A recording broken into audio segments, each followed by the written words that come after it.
Mukunda jewellers మొట్టమొదటి factory outlet ఇప్పుడు కూకట్పల్లి, కొత్తపేట్, సోమాజిగూడ మరియు ఖమ్మంలో.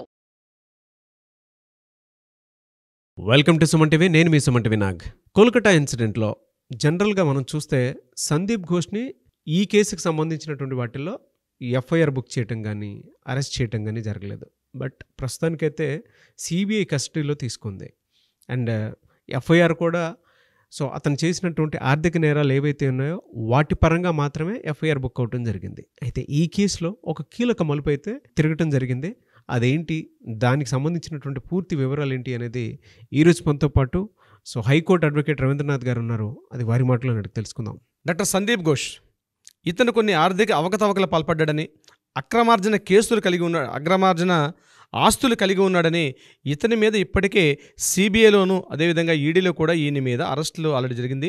సిబిఐ కస్టడీ జరుగుతుంది, ఇంట్రాగేషన్స్ అవుతున్నాయి, ఇన్వెస్టిగేషన్స్ కూడా అవుతున్నాయి. ఇక ఈ కేసు అండ్ మర్డర్ సంబంధించి ఇప్పటిదాకా సంజయ్ రాయ్ అనే ఒక ఏకైక వ్యక్తిని తప్పించి ఎవరిని అరెస్ట్ చేయలేదు. అయితే నిన్న సెప్టెంబర్ 15వ తారీఖు నాడు సందీప్ ఘోష్ను కూడా ఇందులో అరెస్ట్ చేయడం జరిగింది.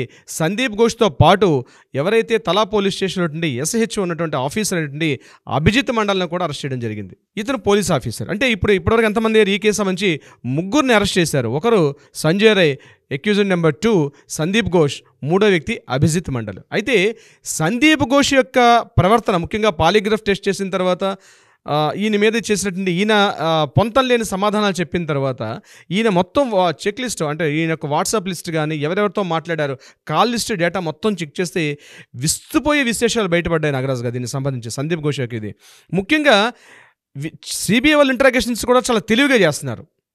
ఫస్ట్ ఎవరితో మాట్లాడారు, సుదీప్తో రాయ్ మీద ఇంటరాగేషన్ చేశారు. సుదీప్తో రాయ్ ఎవరు?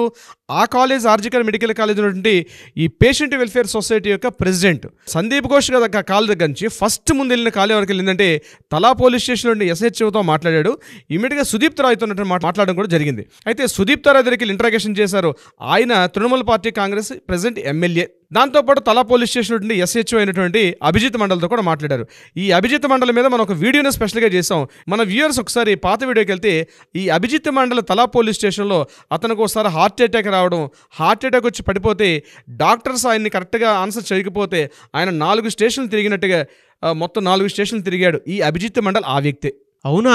ఈ అభిజిత్ మండల్ అంటే ఎస్హెచ్ఓ ఉన్నటువంటి ఇతనే మెయిన్ ఎస్హెచ్ఓ. ఓ రోజు ఈయన హాస్పిటల్ డాక్టర్స్ ఎవరు కూడా అతను అడ్మిట్ చేసుకోవడానికి, రిసీవ్ చేసుకోవడానికి కూడా ఇంట్రెస్ట్ చూపించలేదు. ఈయన అక్కడ నుంచి మరలా డమ్డమ్ హాస్పిటల్కి వెళ్ళడం, అక్కడ నుంచి మరలా రకరకాల మొత్తం అన్ని హాస్పిటల్స్ తిరిగిన తర్వాత చివరికి ఒక లోకల్ నర్సింగ్ హోమ్లో ఈయన అడ్మిట్ చేశారు. మొత్తానికి ఏదో రికవర్ అయ్యాడు. అంటే ఈ విషయం చూడండి నాగరాజు గారు, ఫస్ట్ ఈ నిరసనకారులకి లోకల్ వాళ్ళకి అన్ని విషయాలు తెలుసండి. అయితే సిబిఐ చాలా తెలివిగా ప్రవర్తిస్తుంది విషయంలో. అభిజిత్ మండల్ని కూడా అరెస్ట్ చేశారండి. దీంతో పాటు ఎందుకు అరెస్ట్ చేశారు?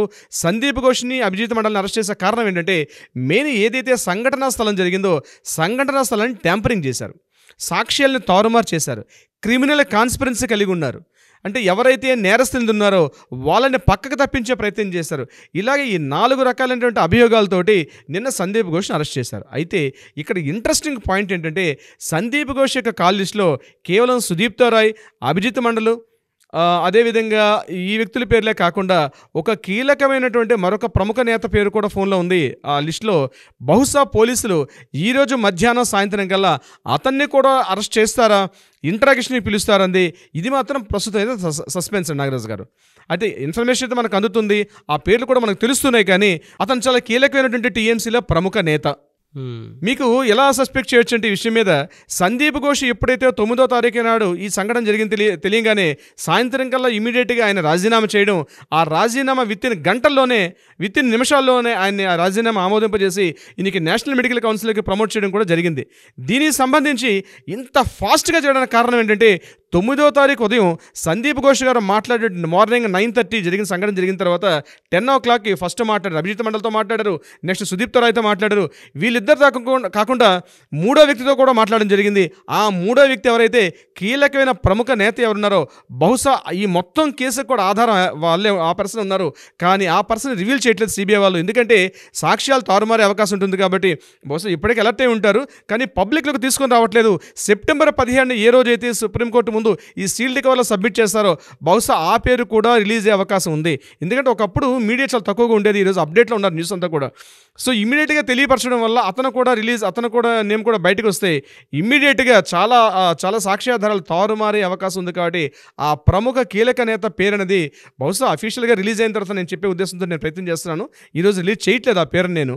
ఓకే, కీలక నేత ఎవరు అన్నటువంటి విషయం ఏదైతే ఉందో బహుశా మధ్యాహ్నం సాయంత్రం కల్లా మనకి సిబిఐ యొక్క ఆఫీసర్ దగ్గర నుంచి మనకు ఒక ఫోన్ వచ్చే అవకాశం ఉంటుంది.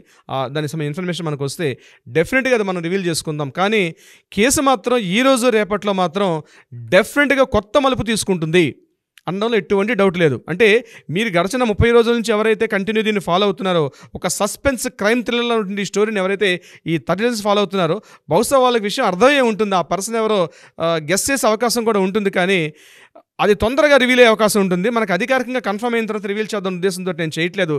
బహుశా సీల్డ్ కవర్లో చిట్ట చివరి పేరు అదే ఉండొచ్చు. బట్ ఏంటంటే అతని పర్సన్ అలర్ట్ అయిపోకుండా ఉండాలని ఇమీడియట్గా పోలీసులు టోటల్ బందోబస్తు ఉన్నారు.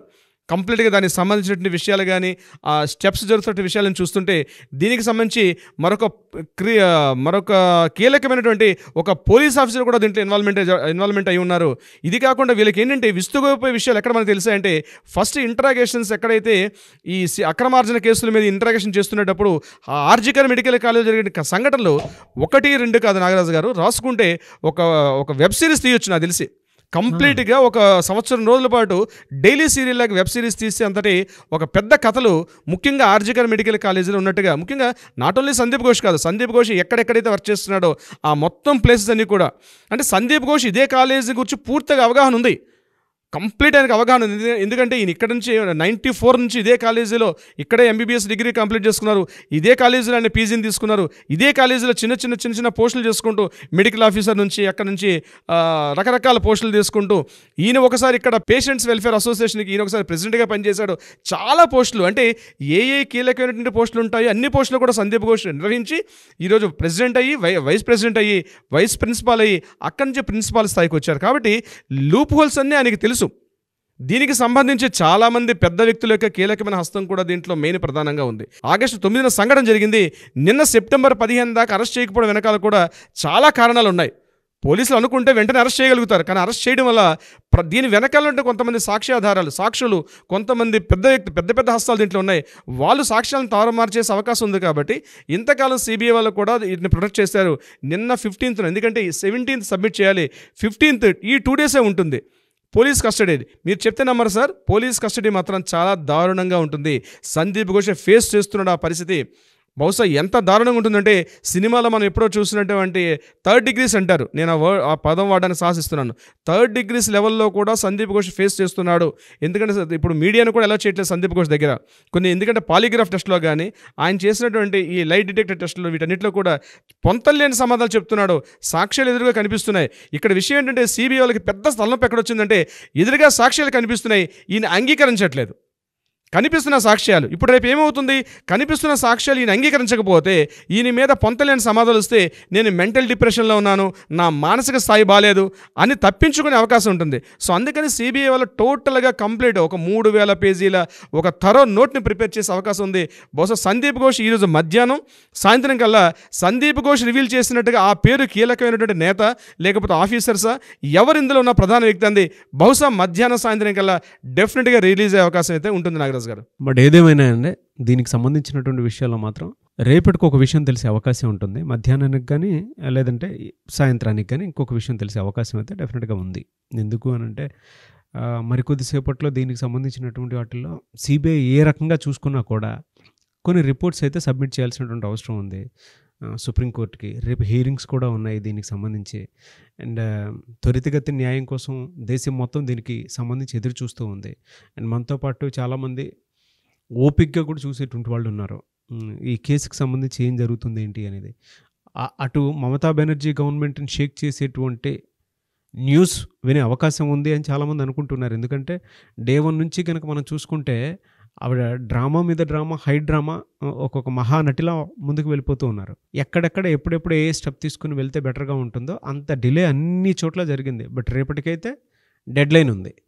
ఈ రోజుకైతే మనకు ఆ విషయం తెలిసే అవకాశం అయితే డెఫినెట్గా ఉంది. కాబట్టి whatever the reason we want justice, we demand justice. Thank you అండి. Thank you so much Ravindranath గారు. Thank you so much Nagaraj గారు.